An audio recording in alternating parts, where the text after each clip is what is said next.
poursuivons la discussion sur le terrain des marchés, toujours avec Delphine Arnaud, qui est avec nous également en plateau, gérante multi-asset et overlay chez Edmond Rothschild Asset Management. Bonjour et bienvenue Delphine. Bonjour, merci beaucoup d'être avec nous. Bon, dans le sillage de la discussion qu'on avait avec Juliette, c'est vrai qu'on a l'impression que les investisseurs sont un peu entre deux eaux. Il y a ces inquiétudes, cette pause de la Fed qui reflète effectivement une situation sans doute dégradée ou en voie de dégradation devant nous. Il y a cette partie-là. Et puis, il y a aussi le reste. J'aimerais bien qu'on se focalise un peu sur ce que nous disent les entreprises, les résultats d'entreprises, notamment au terme ou quasi-terme de la saison de publication des résultats du premier trimestre. C'est un acquis, ça n'est pas prédictif bien sûr, mais c'est un acquis important. Qu'est-ce qu'on peut dire de ce point de vue-là, Delphine ? Quels ont été les messages importants envoyés par les entreprises ? Effectivement, au niveau macroéconomique, on était très pessimiste. On l'était aussi au niveau microéconomique. Les analystes avaient fortement révisé à la baisse leurs prévisions de résultats en amont de cette saison de publication, qui n'a pas été si mauvaise que ça, même plutôt bonne. Ce qui ressort, c'est que donc, aux États-Unis, on a passé le pic des marges, et donc c'était très attendu, et c'était un gros point de pessimisme, le pic des marges à peu près l'an dernier à l'automne, et on devrait le passer également en début d'année en Europe. Mmh. Ce à cause d'un ralentissement des volumes. Donc on voit que 2023, après 2022, une année extrêmement forte en termes de volume et de chiffre d'affaires, 2023, alors même que l'inflation est toujours très élevée, on devrait avoir des chiffres d'affaires en baisse en Europe. C'est ce qui est attendu pour 2023. Donc une année pour rien en chiffre d'affaires. Aux États-Unis, on attendait des chiffres d'affaires autour de 0. Et puis finalement, ce serait peut-être un peu mieux, donc surprise un peu plus positive. Et pour ce qui est des EPS, là encore une année pour rien, même si on révise à la hausse. Ah oui, c'est ça. Oui, les publications ont été plutôt bonnes, elles ont surpris positivement. Le message, les guidance ont été plutôt bonnes, et notamment en Europe où ça permet de reprendre les révisions à la hausse pour les trimestres suivants, légèrement, on parle de moins de 1%. Pour autant, sur les EPS, ça va être une année 2023 sans croissance d'EPS de part et d'autre de l'Atlantique. Oui, je comprends, effectivement, même si on pouvait s'attendre à pire. Effectivement. Oui, alors on s'attendait à bien pire, et pour autant... Il y a eu le choc de revenus. Oui, la demande, oui, bien sûr. Exactement, c'est un point fondamental. Moi, ce qui me fascine, c'est la dispersion de la demande finale. C'est-à-dire qu'on a des segments où, effectivement, on voit des volumes en très nette baisse, des entreprises, des compagnies qui alertent sur des comportements d'achat qui sont en train de changer. Et puis, dans un grand nombre d'industries, le voyage, le tourisme, l'hôtellerie, même l'immobilier de luxe, je peux citer l'automobile aussi. On voit une demande finale pour des produits de plus en plus haut de gamme qui ne cesse de grandir d'une certaine manière, Delphine. Oui, alors sur les derniers trimestres, effectivement, comme l'a dit Juliette, on a eu un rattrapage des salaires qui ont été révisés à la hausse, mais avec un certain lag, ce qui a permis de nourrir des marges importantes pour les entreprises en 2022, et qui explique une partie de la compression des marges légères. On est toujours sur des marges très confortables et très appréciées des entreprises. Donc on a ces salaires qui sont en train de faire du rattrapage et peser sur les marges. Et par contre, ce qu'on voit, c'est que la demande, et notamment quand on regarde les excès d'épargne, et c'est très bien documenté aux États-Unis, c'est la Fed de San Francisco qui a sorti un papier dans ce sens, toute l'épargne qui avait été constituée avec le Covid, avec la période des stimulus pour faire face au Covid, elle n'a toujours pas été résorbée. Donc il resterait environ 500 milliards d'épargne aux États-Unis, qui sont essentiellement dans les mains des populations les plus aisées, le 4e quartile. Et si on regarde, bien sûr, cet excès d'épargne est en train d'être grignoté, utilisé à l'aune de plus d'inflation et puis de la consommation de revanche de revanche post-Covid. Vous parliez des voitures, des voyages, essentiellement par des personnes donc, les plus aisées. Et quand on prolonge les courbes, à combien vont être grignotés cet excès d'épargne, la Fed de San Francisco nous dit vraisemblablement jusqu'à la fin du 4e trimestre de cette année. Donc on en a encore sous le pied en termes d'excès d'épargne et de réservoir de demande, essentiellement pour les biens discrétionnaires de luxe. Ce qui est fascinant, c'est que dans une industrie comme l'industrie aérienne, je lisais, alors c'était rapporté dans le Financial Times ce matin, les derniers chiffres de IATA, l'association internationale du secteur, avec un certain nombre de commentaires de patrons d'entreprises aériennes, Lufthansa, Air France KLM, Delta Airlines, ils n'en croient pas leurs yeux. C'est-à-dire que là où la croissance est la plus forte, là où le trafic est revenu le plus vite sur les niveaux pré-Covid, c'est à travers les classes business, les classes first. Ils sont en train d'imaginer qu'il y a des changements profonds à l'œuvre dans leur industrie qui étaient quand même toujours plus tirés vers le low cost, et ils sont en train de s'apercevoir que non, c'est peut-être en train de tourner, et pour longtemps.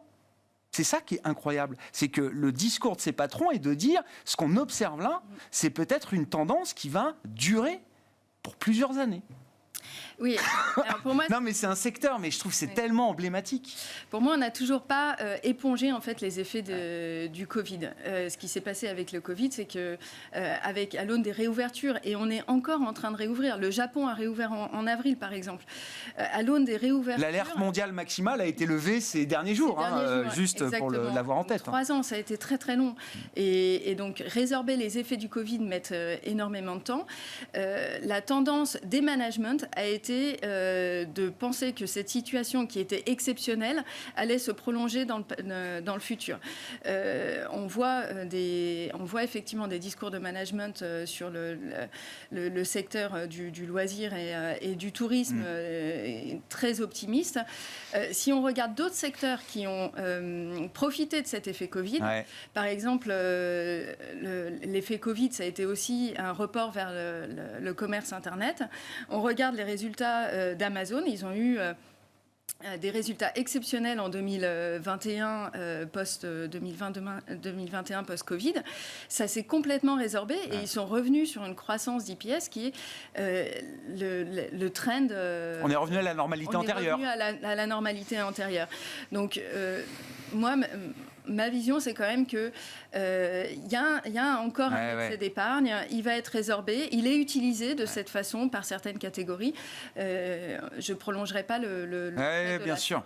Il y a des leçons à retirer de ces boîtes qui ont déjà profité effectivement de leur moment Covid, entre guillemets. Exactement. Donc ça, c'est le premier point structurant de l'effet Covid qui est, quand on regarde toutes les courbes, c'est assez marquant. Il y a il y a un vrai pivot entre avant et après Covid. Et le deuxième point marquant qu'on n'a toujours pas résorbé post-Covid, c'est cette histoire d'inflation. Et cette histoire d'inflation, donc on avait de l'inflation de l'énergie, de l'inflation des matières premières. Ça, c'était l'histoire de 2020, 2021, 2022. Là, aujourd'hui, les résultats des entreprises énergie, matières premières, celles qui sont le plus au début de cycle de production, sont en baisse. C'était fortement attendu. Donc, on parle de chiffres de moins 20% sur les materials et l'énergie. Et en fait, ça a surpris négativement. C'est-à-dire que pourtant... On a tous les courbes Bloomberg avec le prix des matières premières et on peut suivre. Pourtant, ça a surpris négativement de 2 points moins bons qu'anticipés.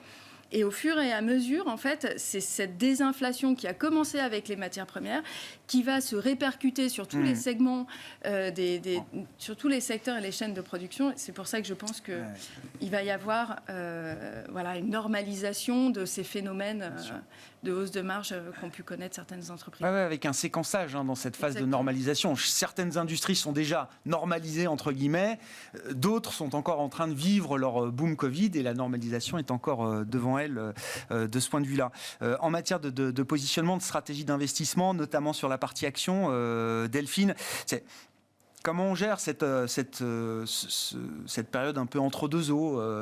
On sait que la destination sera peut-être un peu mouvementée, mais en même temps, Les résultats sont encore bons, on ne l'a pas évoqué, mais il y a quand même des rachats d'actions qui restent massifs aux États-Unis, sur un trend peut-être de milliards de dollars pour l'année 2023. Donc il y a ces logiques fondamentales de flux également qui empêchent de sortir complètement de ce marché. Oui, les primes de risque sur les actions sont pas très élevées. Néanmoins, on sait qu'il va y avoir des acteurs qui vont sortir leur épingle du jeu, des acteurs qui, soit parce que ce sont sur des secteurs qui sont moins cycliques et donc qui ont moins besoin d'une demande dynamique, d'une croissance dynamique. Donc on va aller chercher des acteurs de qualité, des bonnes structures financières, une croissance de la demande qui dépend assez peu du cycle.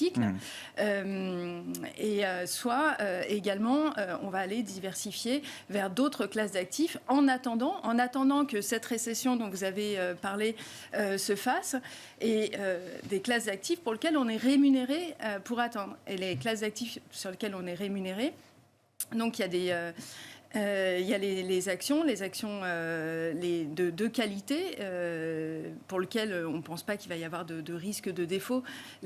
En Europe, les actions de qualité tournées vers l'international avec une bonne diversification géographique. On a la même chose aux États-Unis.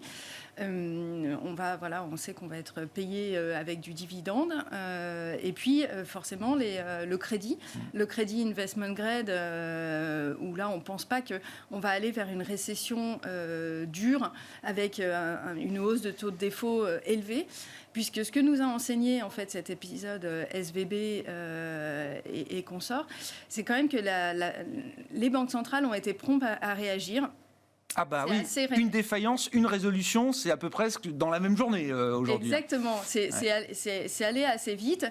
Et d'ailleurs, notre sentiment, c'est quand même que la Fed, la Fed aurait voulu en faire plus. Ah oui. Elle va se limiter pour pas créer des désordres.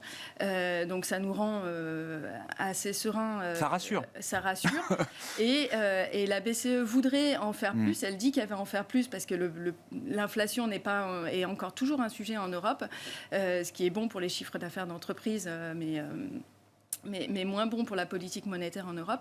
Mais elle pourrait s'arrêter s'il y avait un sujet. Donc on va chercher soit des thématiques porteuses qui s'affranchiront du cycle, soit des actifs d'attente. Merci beaucoup Delphine. Merci pour votre éclairage sur la partie actions, résultats d'entreprise et stratégie d'investissement. Delphine Arnaud, gérante multi-asset et overlay chez Edmond Rothschild Asset Management, qui était avec nous également en plateau pendant cette demi-heure d'émission. Voilà pour Smart Bourse. On se retrouve à 17h en direct sur Bismart.